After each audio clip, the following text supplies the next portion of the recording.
everyone. Before we get started with our lessons today, I want you all to think back to your childhood, back to a time when you all used your imagination. I want you to think of something that you played with that was not a toy, like just a simple object that you used and pretended was something else. Martin, we'll go ahead and start with you. You'd say rocks from the garden. It could be buildings, cars, even people if I need them. So you had a whole town going on. Oh, wonderful. What about you, Kathy? I used to play in the sand and build sand castles and then eat the sand. Oh, well, that can't be too healthy, but you're still standing here today. Yes. And then, Dan, what about you? What did you do? I used to use a bicycle tire. We put numbers around it and we would spin it, and if you landed on your number, you win a prize. Kind of like Wheel of Fortune, huh? Something like that, Oh, yes. well, fantastic examples. It just shows how far the imagination can go. Which brings us to our lesson. All right? We will take the next 8 minutes to talk about the Slinky, an invention of the imagination, and hopefully inspire you all to do greatness. So before we get started, we're going to first talk about our objectives on this great toy.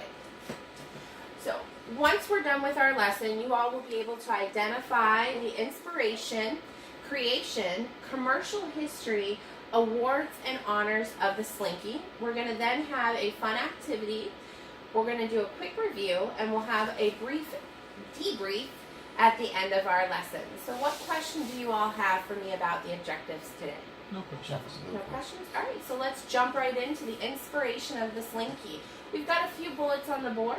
Kathy, can you do me a favor and read me the first 2 bullets? In 1943, Richard James was developing springs that could support and stabilize sensitive instruments aboard ships in rough seas. James accidentally knocked one of the springs from a shelf and watched as the spring stepped in a series of arcs. James went home and told his wife, Betty, "I think I got the right property of steel and the right tension. I could make it walk." Can you believe that? Richard James created the Slinky by an accident. Now, if your spouse came home and said, "Hey, I can make this wire walk," how would you all have reacted? Don't quit your day job.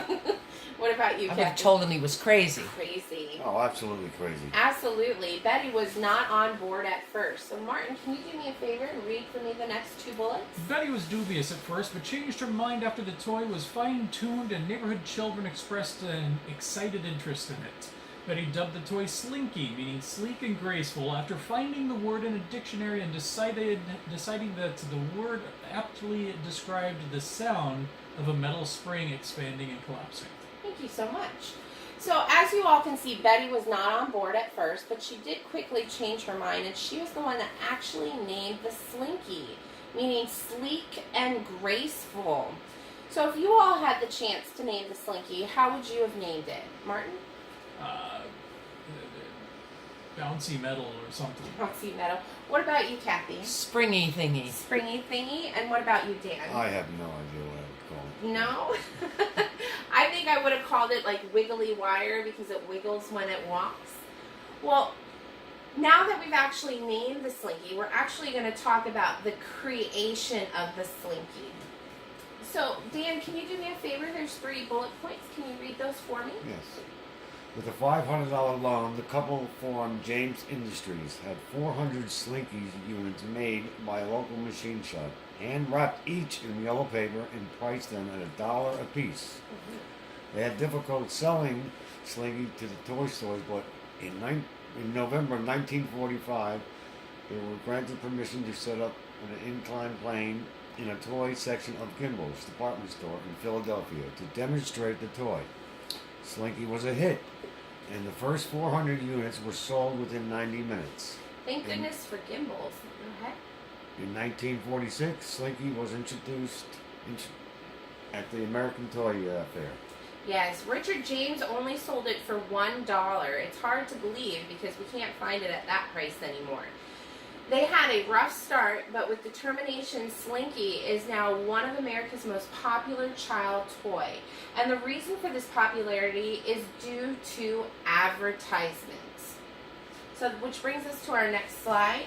which is the commercial history. One of the most famous pieces of advertising history is the Slinky jingle. Kathy, can you do me a favor and can you read the first bullet point for me? The famous jingle for the Slinky television commercial was created in Columbus, South Carolina in 1962. It became the longest running jingle in advertising history. Thank you so much, Kathy. So, who can recite some of the famous jingle from the Slinky? Oh, it's Slinky, it's Slinky, it's fun, it's a wonderful toy, it's fun for a girl or a boy. Yay, now we're all going to have that song stuck in our head, right? So with all this notoriety, it is no wonder that the Slinky has received many awards and honors, which brings us to our next slide. Our awards and honors. Martin, can you go ahead and read the bullets on the board, please? In 1999, the United States Postal Service issued a Slinky postage stamp. The Slinky was introduced into the National Toy Hall of Fame in 2000. A bill to just the first two or all? No, all of them. Okay. A bill to nominate the Slinky as the state toy of Pennsylvania in 2001, but not enacted. And in 2003, Slinky was named to the Toy Industry Association's Century of Toys. Thank you so much, Martin. So these awards and honors just show that Slinky is a fun and wonderful toy, and we will now have a fun and wonderful activity, which brings us to our next slide. Now, when I was a kid, I used to use my imagination a lot. So in this activity, we're again going to step back into our childhood, and we're going to use our imagination and think of different ways we can use the Slinky. Now, I always used to pretend that I was going on a safari. So I would be hunting for animals and looking to see what I could find. And one of those animals, I would take my Slinky and we would pretend that we were an animal. So what animal do you think I am? An elephant. An elephant. Thank you so much, Kathy.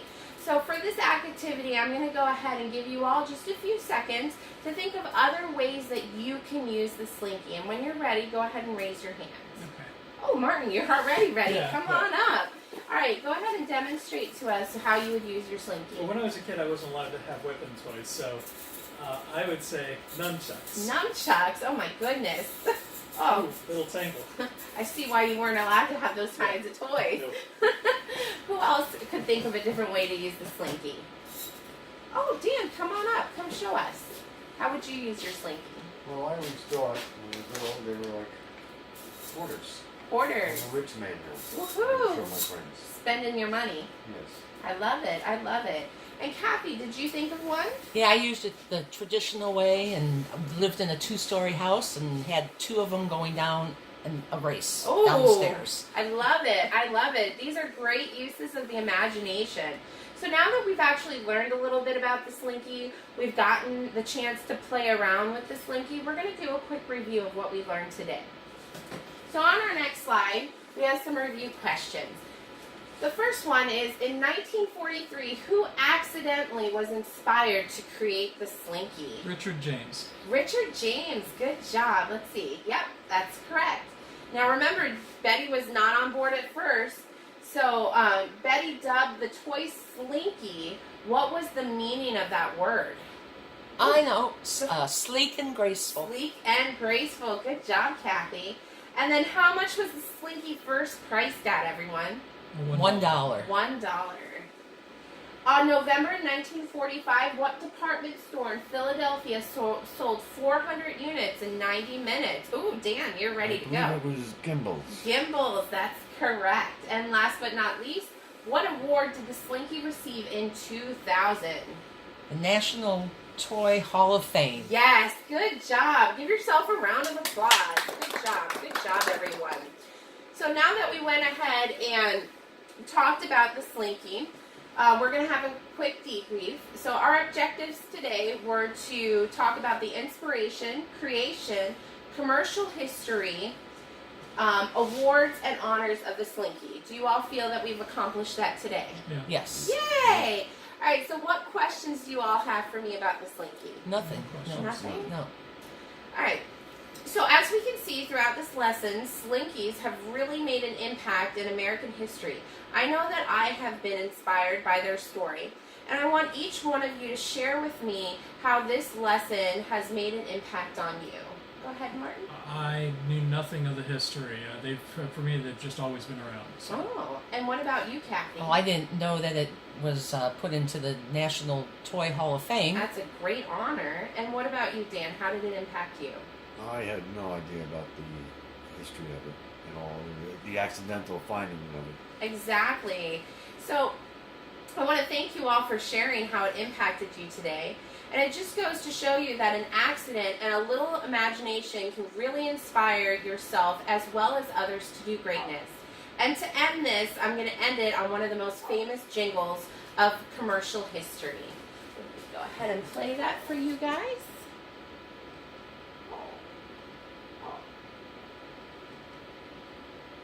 There we go.